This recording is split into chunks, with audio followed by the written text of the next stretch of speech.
오늘 이 화면으로 보시는 분들은 제 앞에 이 가림막이 없는 것을 아실 수 있을 겁니다. 우리 예배 현장에 회중석에 있던 모든 가림막도 다 철거를 했습니다. 이걸 제거하고 보니까 얼마나 시원한지, 그죠? 예. 이것 때문에 얼마나 불편했는지 몰라요. 예, 우리의 마음도 꼭 갇힌 것만 같고, 그러나 다 제거하고 보니까 이렇게 시원하고 이렇게 깨끗하고 이렇게 가깝고 막힌 데가 없으니 참 예수 그리스도께서 막힌 담을 하셨다 하는 말씀이 생각납니다. 그래도 마스크는 쓰셔야 하니까 앞으로도 계속 실내에서 마스크는 착용해 주시기를 바랍니다. 자, 오늘 우리가 같이 생각할 말씀은 이제 아브라함의 예를 들어서 믿음으로 말미암아 의롭다함을 받는다 하는 사실과 믿음으로 말미암아 의롭다함을 받는다는 것은 유대인에게뿐만 아니라 이방인들에게도 다 차별이 없이 똑같이 적용된다, 이렇게 말씀하고 있는 겁니다. 이것은 이미 앞에서 우리가 다 생각했었던 이야기입니다. 그러나 이 사실을 지금 사도 바울은 계속해서 반복적으로 논증을 하고 있는 중에 있습니다. 계속해서 반복해서 말씀하고 있는 거예요. 오직 우리는 믿음으로 말미암아 의롭다함을 얻으며, 그리고 믿음으로 말미암아 의롭다함을 얻는 이 원리는 유대인에게나 헬라인에게나 동일하게 적용된다라고 하는 사실입니다. 우리는 이미 앞에서 이 사실을 힘써 생각해 왔습니다. 로마서 1장 18절 말씀을 보면 하나님의 진노가 불의로 진리를 막는 사람들의 모든 경건하지 않음과 불의에 대하여 하늘로부터 나타나나니 그랬습니다. 하나님의 진노가 하늘로부터 나타난다, 이 말은 2장에 가게 되면 이것이 심판이라고 하는 사실을 알 수 있습니다. 즉 2장에서는 심판이라고 말했지만 1장에서는 이것을 하나님의 진노라고 표현을 한 거예요. 하나님의 진노가 하늘로부터 임할 것이다. 즉 하늘로부터 하나님의 심판이 임할 것이다. 어떤 자들에게 하나님의 심판이 임하는가? 불경건한 자, 불의한 자, 불법한 자들에게 하나님의 심판이 임할 것이다. 그러면서 불경건의 모습들, 또 불의한 모습들, 불법의 모습들에 대해서 쭉 설명해 나가고 있는 거예요. 그런데 이 말을 듣고 반발할 수 있는 사람들이 있습니다. 이런 사람들 중에 사도 바울은 대표적으로 유대인들을 예로 들었습니다. 유대인들은 우리는 하나님의 심판을 받지 않는다, 이렇게 믿고 있었던 것이죠. 왜냐하면 자신들은 할례를 받은 족속이고 또 율법을 가지고 있기 때문에 그들은 하나님의 심판과 상관이 없다, 이렇게 믿고 있는 것이에요. 그리고 이것은 인간들 사상 속에 언제나 존재하고 있는 것입니다. 율법이 아니고도 자신은 하나님의 심판을 안 받는다라고 믿는 사람들, 자신할 수 있는 사람들이 인간 역사 속에는 언제나 있어요. 그리고 우리들도 저 사람 같으면은 하나님의 심판을 받아서 멸망한다? 그거는 도무지 믿어지지 않는다. 그리고 저 사람이 하나님의 심판을 받아 멸망한다면 불합리하다, 이렇게 생각할 수 있는 존재들이 있습니다. 그렇게 생각되는 존재들 중에 대표적인 사람은 부처 같은 사람이죠. 부처님이 하나님의 심판을 받아 멸망한다니, 그러면 정말 이 우리나라 불교인들이 다 들고 일어날 거예요. 그죠? 예.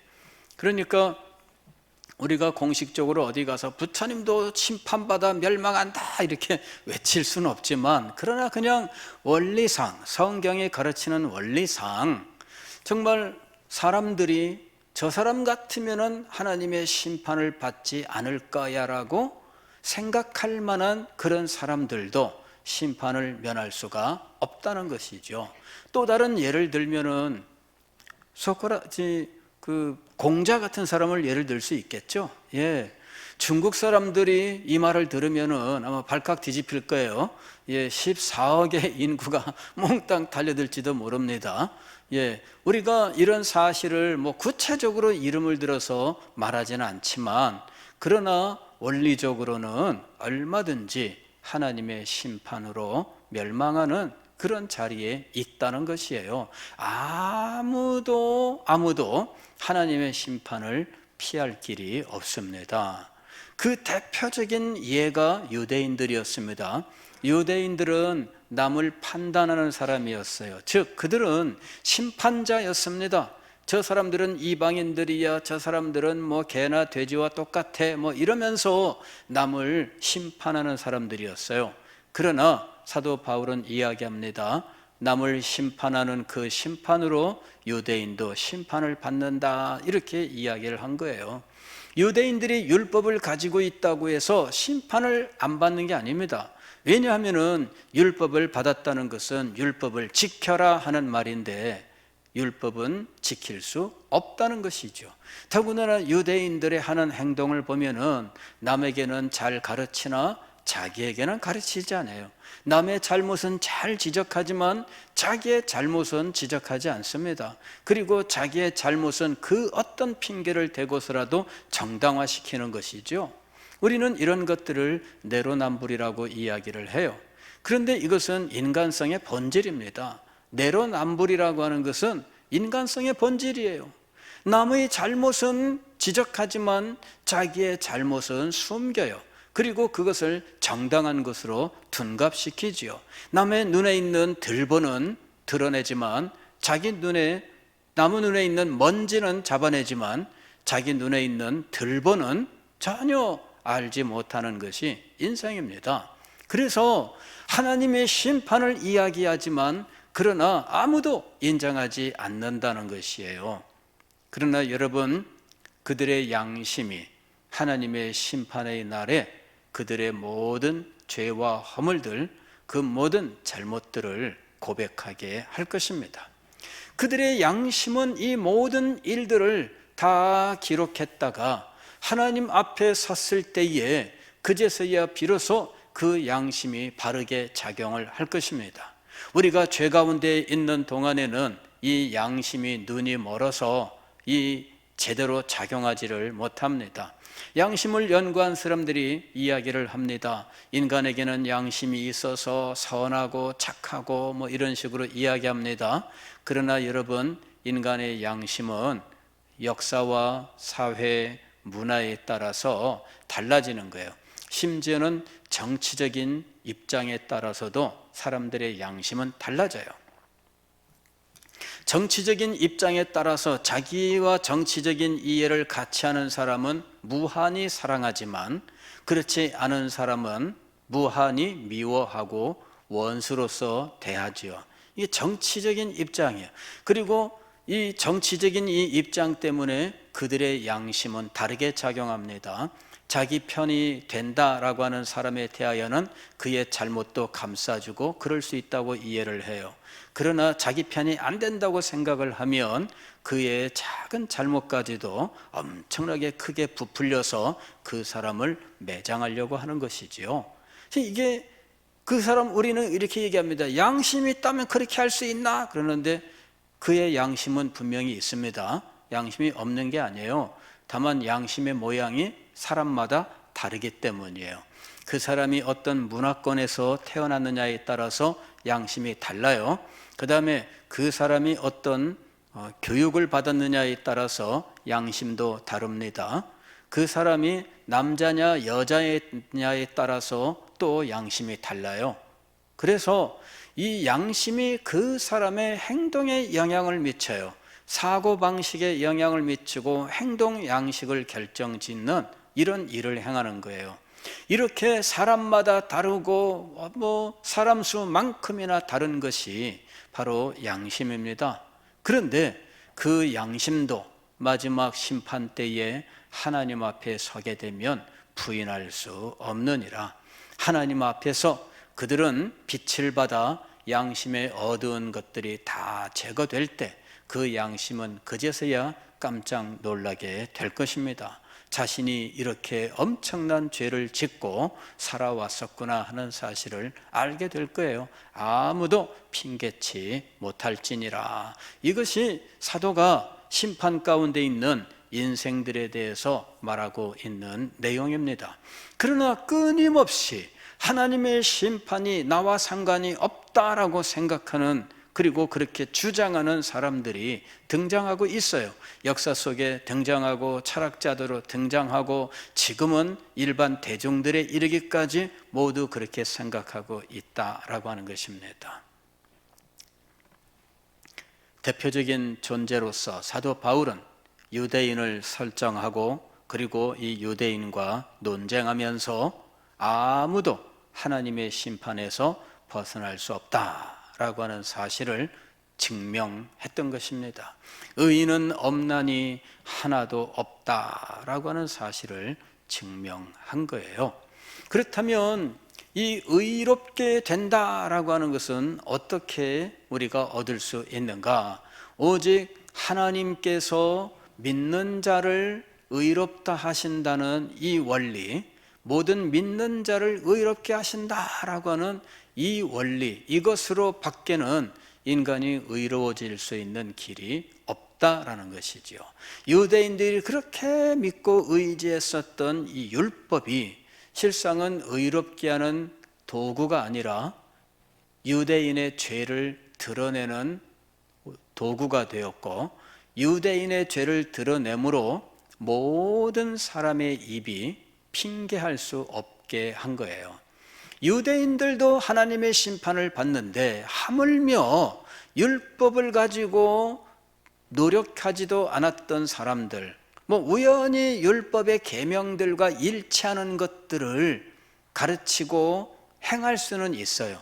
거짓말하지 말라, 이 사람들은 율법을 몰라도, 즉 십계명에 도적질하지 말라 이 계명을 몰라도, 간음하지 말라 이 말을 몰라도, 그래도 그 사람들은 가르쳐요. 윤리와 도덕으로 가르치고요. 그리고 이런 것들을 때로는 법으로서 형벌을 가하기도 하는 것이지요. 그러나 그렇다 할지라도 하나님의 심판에서 면제받는 것은 아니에요. 그들도 율법이 없이 그것이 죄라고 하는 사실을 인정하고 있어요. 율법을 가지고 그것을 죄로 지었던 사람들이나 율법이 없어도 그것을 가르치고 그 죄 가운데 있던 자들이나 모두 다 율법 앞에서 죄인일 수밖에 없습니다. 율법으로는 죄를 깨닫게 하는 것입니다. 그러면 진정으로 의롭게 하는 것은 무엇인가? 하나님의 의라고 하는 거예요. 이 하나님의 의는 믿는 자에게 주시는 것입니다. 그래서 믿음으로 말미암는 의라고 부르는 거예요. 율법으로나 혹은 우연히 율법에 일치하는 행동으로 의롭다 함을 받는 것이 아닙니다. 즉 그러한 행동으로 심판을 면제받는 것이 아닙니다. 오직 하나님의 의, 이것으로 말미암아 우리는 심판을 면하게 되는 거예요. 하나님의 의는 오직 믿음으로 말미암아 오는 것입니다. 사도는 계속해서 이야기합니다. 죄에 있어서 유대인이나 헬라인이나 모두 동일하게 죄인이다 하는 사실과, 또 유대인이나 헬라인이나 모두 믿음으로 말미암아 의롭다함을 받는다. 그래서 양자 모두에게 차별이 없느니라 계속 반복해서 말씀해 왔던 것이에요. 4장에서 사도 바울은 역시 이 사실을 다시 한번 예를 들어서 증명을 하고 있습니다. 그러면서 결론은 무엇이냐면은 차별이 없느니라. 할례자나 무할례자, 즉 유대인이나 이방인이나 모두 차별이 없다. 양쪽 다 오직 믿음으로 말미암아 의롭다함을 받는다. 이렇게 말씀하는 거예요.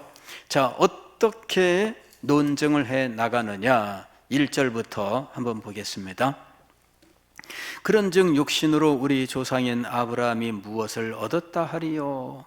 만일 아브라함이 행위로서 의롭다 하심을 받았으면 자랑할 것이 있으려니와 하나님 앞에서는 없느니라. 인간끼리는 통할 수 있다 그 말입니다. 예, 행위로 저 사람은 참 착한 사람이야, 저 사람은 뭐 인정할 만해, 이렇게 인간끼리는 통할 수 있다는 말입니다. 그러나 하나님께는 안 통한다 그 말입니다. 만일 아브라함이 행위로서 의롭다 하심을 받았으면 인간에게는 이 말이 지금 들어가면 훨씬 이해가 쉬워요. 인간에게는 자랑할 것이 있으려니와 하나님 앞에서는 없느니라. 왜? 하나님 앞에서 의롭다함을 받는 길은 행위에 달려있지 않기 때문이에요. 행위는 오직 무엇의 원리가 돼요? 심판의 원리가 돼요. 행위는 행한 대로 갚아주는 심판의 원리, 그때 행위가 작용하는 거예요. 의롭게 되는 원리는 아니에요. 이건 심판의 원리예요. 누군가 탁월한 어떤 선행을 했다, 뭐 누구는 탁월한 도덕성을 가졌다, 뭐 자랑할 수 있겠죠. 그러나 하나님 앞에서는 아니니라. 인간끼리 통용되는 거예요. 그런 말이 있잖아요. 50보 100보 이런 말이 있잖아요. 너나 나나 다 똑같다 그 말입니다. 뭐 옛날에 뭐 중국의 고사입니다. 그죠? 50보 100보. 전쟁터에서 어떤 병사가 도망쳤는데 그 병사를 보고 에게게 이 겁쟁이 도망가다니 그랬습니다. 그랬는데 그렇게 놀려먹은 병사도 도망쳤다는 거죠. 그래서 더 많이 도망친 병사가 말합니다. 내가 100보를 도망쳤는데 너도 50보 도망쳤잖아. 똑같은 거예요. 예. 그게 우리 인간의 선행입니다. 인간이 어떤 탁월한 도덕성을 가졌다 할지라도 그것은 인간끼리의 비교입니다. 이건 50보 100보예요. 하나님 앞에서는 심판의 도구일 뿐입니다. 심판의 원리일 뿐입니다. 가령 이런 거예요. 어떤 사람이 갱단에 속해 있습니다. 그런데 알고 보니까 이 사람이 의리가 충만한 사람이에요. 친구를 위해서는 모든 것을 다 바치고 정말 뭐 아무리 늦은 밤이라도 친구를 위해서는 자다가도 일어나서 달려가서 도와주고 막 그러는 거예요. 그 장면만 보면은 착한 사람이에요. 근데 알고 보니까 깽단에 아주 그 두목 밑에서 막 충성하는 사람인 거 있죠. 이 사람이 막 밤에도 친구 전화 받고 막 이 도구 들고 가서 집도 고쳐주고 막 그리고 막 이 친구 안아주고 막 그래. 그것만 딱 잘라서 보면은 착한 사람이었어요. 알고 보니까 이 깽단으로 이 사람이 총 들고 막 사람들 쏴 죽이고 자기들의 이권을 차지하기 위해서 대립되는 깽단끼리 막 전쟁을 하고 막 죽이고 막 그러는 거예요. 근데 가정에서 다정다감한 아빠야. 그죠? 예. 그게 우리 인간끼리의 선행의 모습이에요. 인간은 근본적으로 죄인입니다. 근데 이 죄인이 어떤 현장에서는 착하게 보여요. 어떤 사람들에게는 착하게 행동을 해요. 그 장면만 딱 끊어보면 한없이 착한 사람이에요. 그러나 그 사람은 근본적으로 악한 사람이에요. 행위는 심판의 원리입니다. 이것이 심판을 면할 수 있는 어떤 근거가 될 수가 없어요. 오직 하나님께로부터 오는 이 믿음으로 말미암아 얻는 의, 바로 이것만이 심판을 면할 수 있게 하는 것입니다. 그러면 아브라함이 의롭다함을 받았다라고 하는 이런 장면이 창세기 15장에 나오는데, 도대체 아브라함이 의롭다함을 받았을 때 무엇 때문에 하나님이 의롭다 하고 인정하셨을까? 그게 이제 이 3절 이야기예요. 성경이 무엇을 말하느냐? 아브라함이 하나님을 믿음에 그것이 그에게 의로 여겨진 바 되었느니라. 하나님께서 아브라함에게 후손의 약속을 하셨어요. 아브라함은 아들처럼 키워왔었던 조카 롯을 그냥 내보내야 했습니다. 그래서 롯이 소돔성에 가서 정착을 했는데, 하필 이 소돔성이 이 유프라테스강 지역에 있던 이 연합군들이 쳐들어와서 그만 소돔성과 그 인근 성들을 다 약탈하고 롯을 비롯한 사람들을 포로로 붙잡아 간 거죠. 아브라함이 그 소식을 듣고 자기 집에 있는 이 젊은 청년들을 이끌고, 그리고는 가서 그냥 술 먹고 자고 있는 이 사람들을 이 승리에 도취해 가지고 그냥 방만하게 있는 이 사람들을 급습을 해 가지고 그냥 그들을 다 물리치는 거죠. 그리고 롯을 비롯한 사람들을 구원하고 또 약탈당했던 것들을 다 찾아오게 된 거예요. 그 작전은 성공을 했습니다. 그러나 아브라함의 마음에 있는 이 헛헛한 마음, 이거는 어찌할 수가 없어요. 롯은 떠나갔고 이제는 고향을 떠나올 때 자기와 함께한 피부친은 없어요. 하나님이 자손을 주겠다 약속하셨는데 아직도 자손은 없습니다. 그래서 하나님이 아브라함에게 나타나셨을 때 아브라함이 하나님 앞에 원망하듯 말씀을 드리는 거죠. 하나님, 약속하신 자손이 없습니다. 나에게 상속자는 이제 내 종 엘리에셀이 상속자가 될 상황입니다. 이리 말씀을 드리는 거예요. 그랬더니 하나님께서 아브라함에게 하늘의 별을 보라. 하늘의 별처럼 내 자손이 많을 것이다. 아브라함이 하나님의 그 말씀을 믿었어요. 그랬더니 하나님께서 그의 믿음을 의로 여기셨다. 이렇게 말씀합니다. 무엇을 의로 여기셨다? 그의 믿음을 의로 여기셨다. 이것이 3절 말씀이에요. 아브라함이 하나님을 믿음에 그랬는데, 이 하나님을 믿음에라고 하는 말은 하나님의 약속을 믿음에, 그리고 더 나아가서 그 약속을 하신 하나님을 믿음에, 그것이 그에게 의로 여겨진 바 되었느니라. 그 다음에 다시 설명을 또 합니다.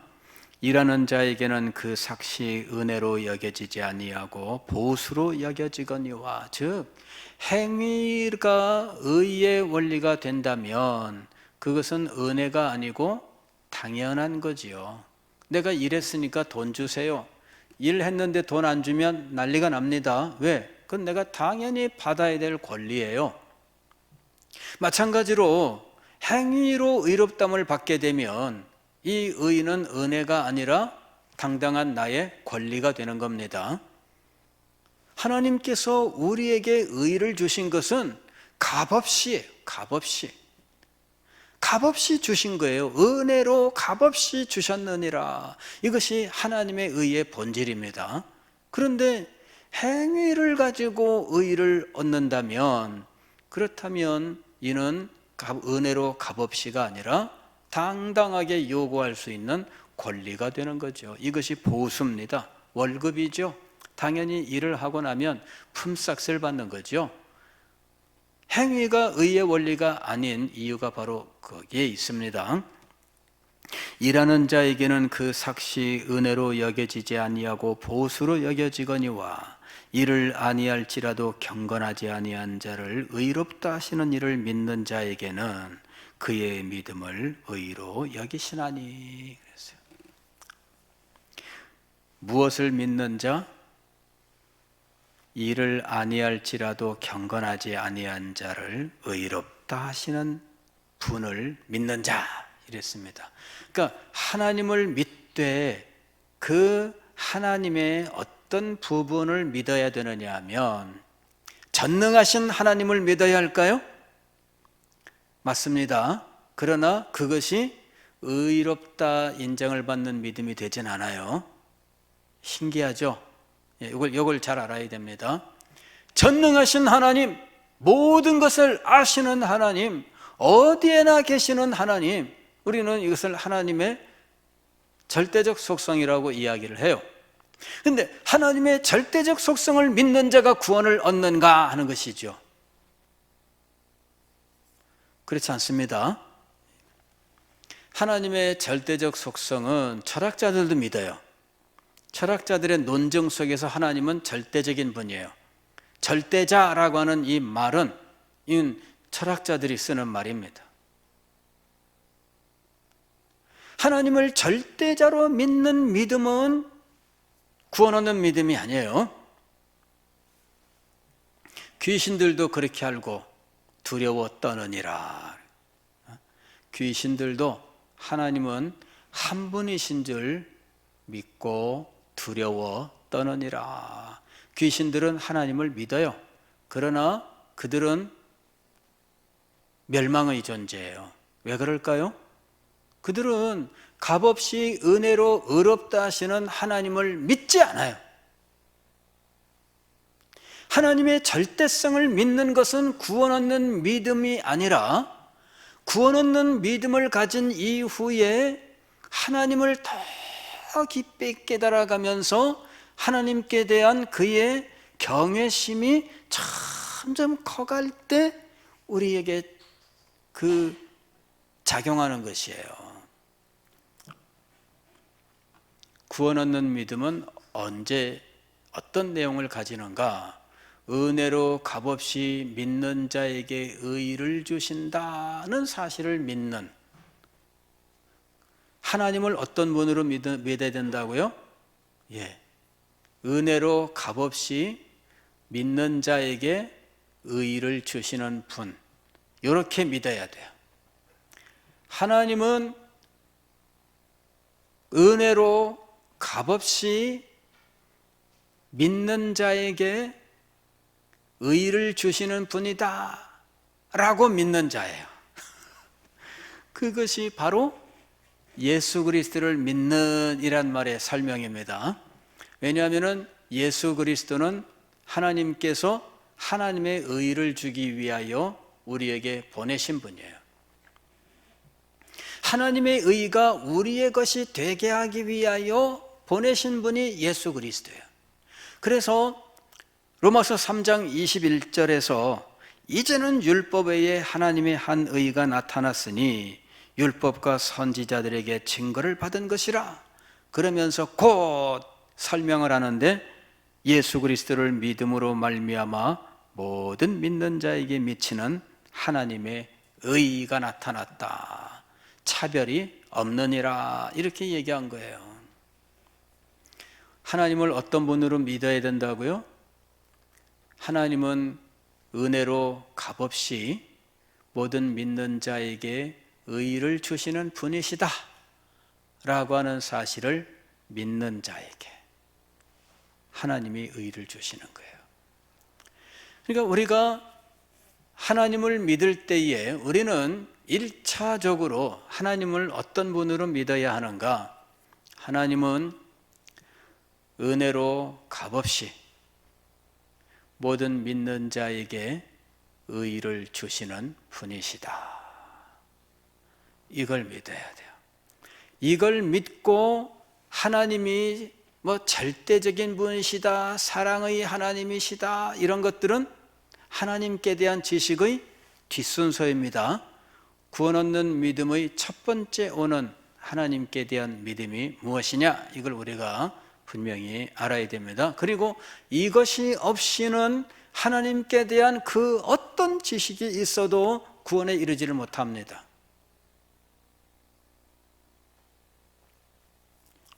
이건 굉장히 엄숙한 사실이에요.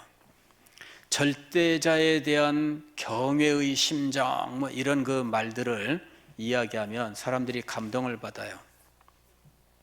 묵상을 하고 명상을 하고 하는 사람들은 그런 말들을 많이 합니다.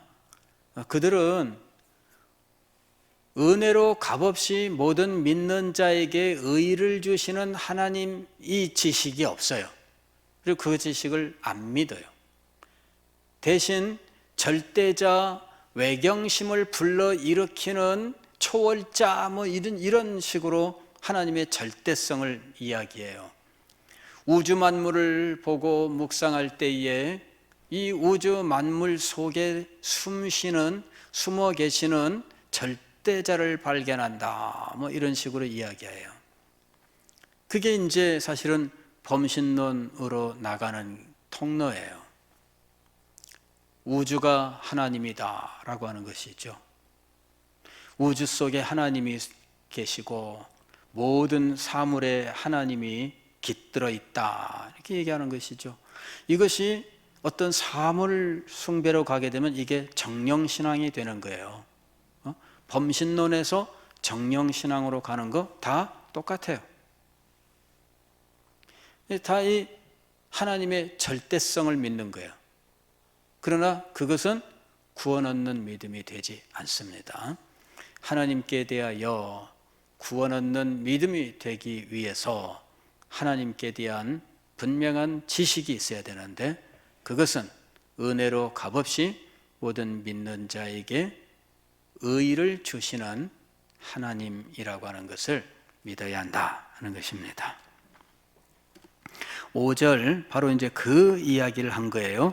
이를 아니할지라도 경건하지 아니한 자를 의롭다 하시는 이를 믿는 자에게는 그의 믿음을 의로 여기시나니, 일한 것이 없이 은혜로 값없이 하나님께 의로 여기심을 받는 사람은 복이 있다. 그러면서 다윗의 시를 인용하고 있잖아요. 불법이 사함을 받고 죄가 가리워짐을 받는 사람들은 복이 있고 주께서 그 죄를 인정하지 아니하실 사람은 복이 있도다.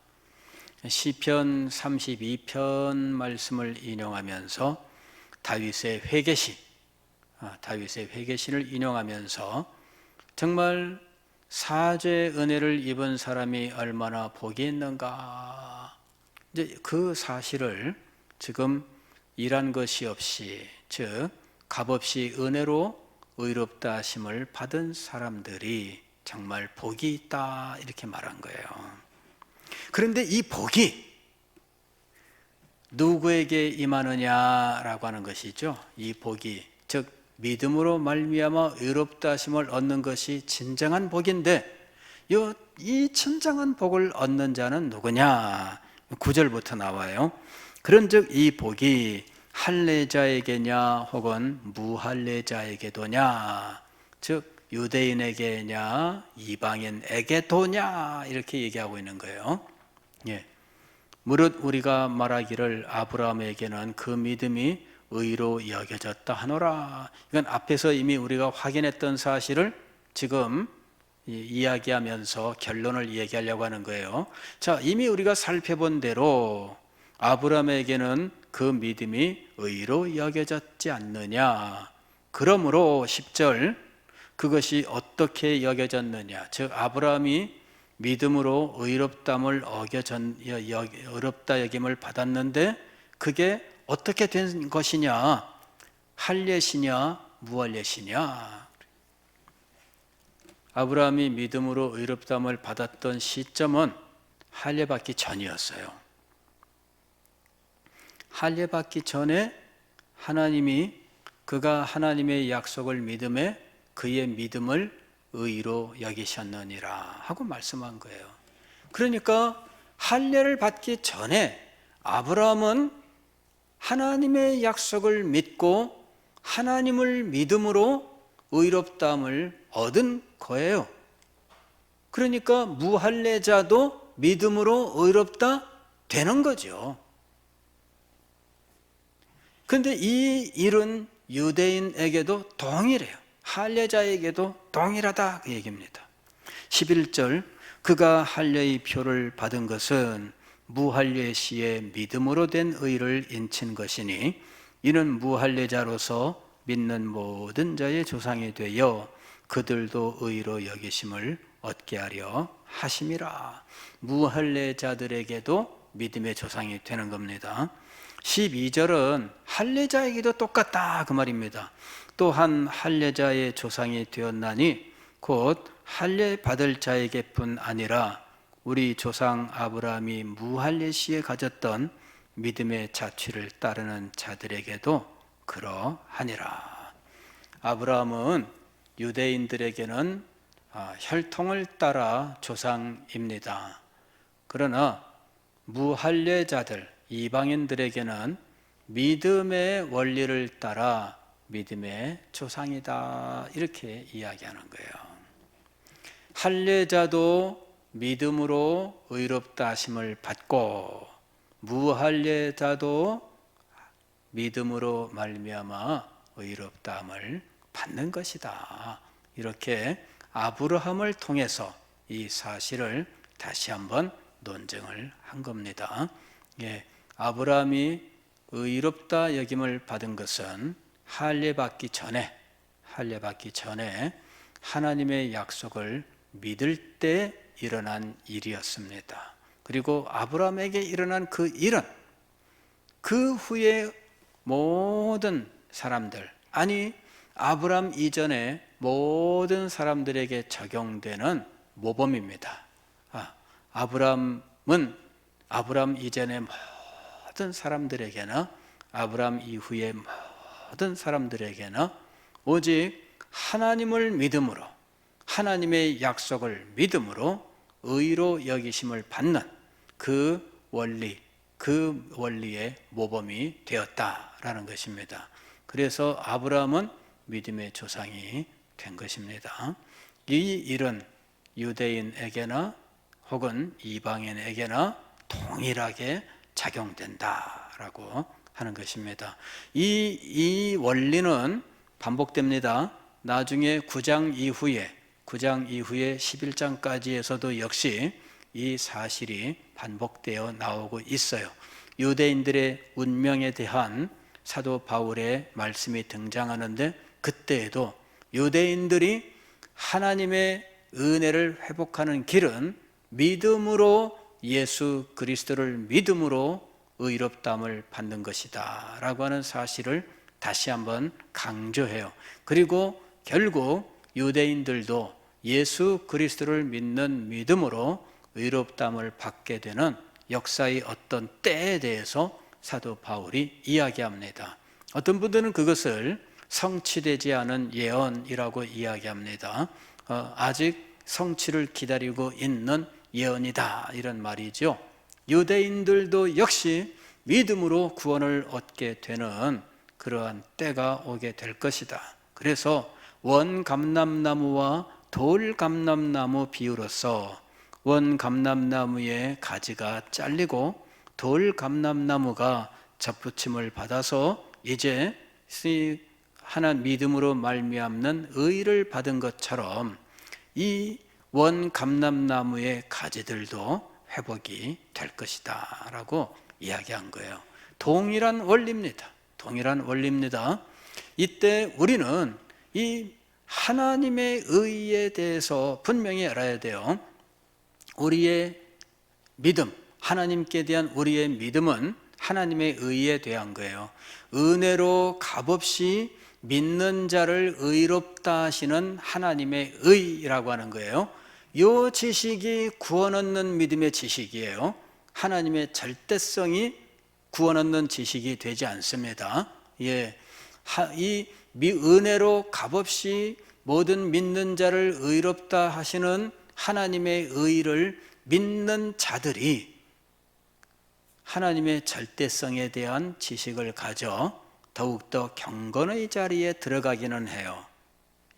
그래서 그 원리를 우리가 잘 알아야 됩니다. 가장 기본적인 구원 얻는 하나님 지식, 이것은 은혜로 값없이 모든 믿는 자에게 의를 주시는 분이시다 라고 하는 이 지식을 확고하게 세워야 됩니다. 그리고 이 원리는 유대인에게나 헬라인에게나 동일하다. 다시 말씀을 드리면 인간 중에 탁월한 도덕성을 가진 사람에게나 살인자에게나 이 원리는 동일합니다. 인간 가운데 윤리교사나 혹은 개차반으로 사는 사람에게나 이 원리는 동일합니다. 누구에게나 이 원리는 동일한 거예요. 기도하겠습니다.